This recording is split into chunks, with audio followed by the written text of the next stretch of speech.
특정 관절을 계속 반복해서 써야 되기 때문에 그 이제 데미지가 누적되는 거에 따른 어깨나 팔꿈치나 이런 곳을 수술하게 되는 경우까지 생기거든요.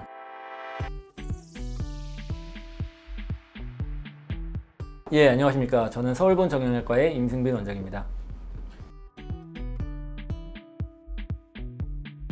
네, 야구는 좀 다른 이제 구기 종목이긴 한데 다른 구기 종목에 비해서 굉장히 좀 특수하다고 볼 수 있을 것 같아요. 일단 계속 다니는 게 아니라 그냥 좀 약간 정적이죠. 뛰지 않고 있다가 순간적으로 아주 짧은 거리를 폭발적으로 뛰어야 되니까 그 과정에서 그러니까 안 뛰다 갑자기 뛰면서 다치는 경우가 많아서 뭐 예를 들면 아킬레스 파열처럼 그냥 많이 뛰지도 않았는데 순간적으로 힘줄이 뚝 끊어져 버리는 그런 상황이 조금 있고요.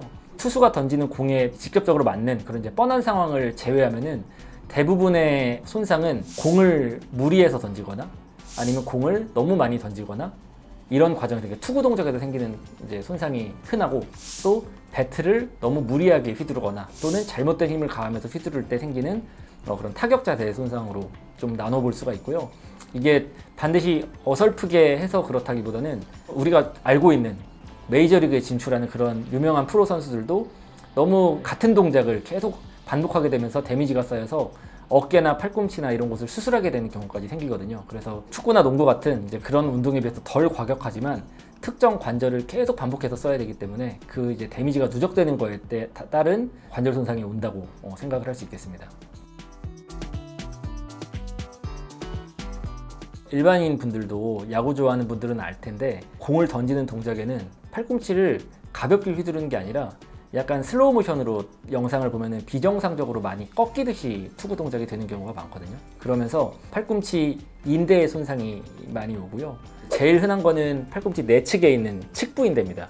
이제 아래 팔뼈랑 윗팔뼈를 서로 안정적으로 잡아주는 인대인데 이 인대가 벌어지는 힘으로 계속 반복적으로 공을 던져야 되기 때문에 이 인대가 완전히 끊어져 버리는 파열이거나 아니면은 계속 뼈에 닳고닳고해서 힘줄이 닳아 없어지는 이제 그런 상황.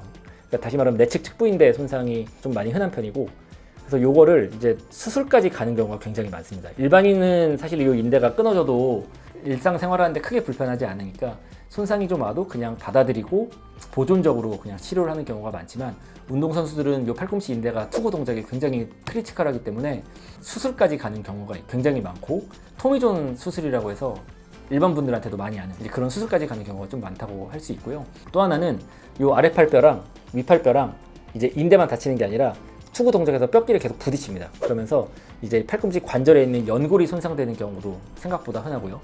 이런 경우도 적지 않은 경우에 수술적인 치료가 필요한 경우가 있습니다. 그래서 골절이 된 게 아니라고 하더라도 인대 손상이나 연골 손상을 정확히 파악하기 위해서 MRI 같은 정밀 검사까지 필요한 경우가 종종 생긴다라고 생각하시면 되겠습니다. 흔하지는 않고요. 서두에 말씀드린 것처럼 많이 뛰진 않는데 가만히 있다가 순간적으로 갑자기 달리기 스퍼트 하듯이 확 뛰어야 되는 그런 동작이 많거든요. 모든 주루 동작이 정지 자세에서 갑자기 전속력으로 달려야 되는 동작이기 때문에 스트레칭을 충분하게 한다고 하더라도 순간적인 근육 파열이 생기는 경우가 종종 있습니다. 제일 흔한 게 종아리 근육 파열이고요. 그리고 종아리 근육의 가장 끝부분에는 유명한 아킬레스건 힘줄이 있고요. 아킬레스건 파열되는 경우도 종종 생깁니다. 비유를 하자면 단거리 달리기 출발 자세에서 아킬레스건이 끊어지는 경우가 굉장히 많은데 야구에서 주루를 시작할 때도 그런 비슷한 기전으로 아킬레스건 파열이 될 수 있다고 생각하시면 되겠습니다. 네, 지금까지 서울본 정형외과의 임승빈 원장이었습니다.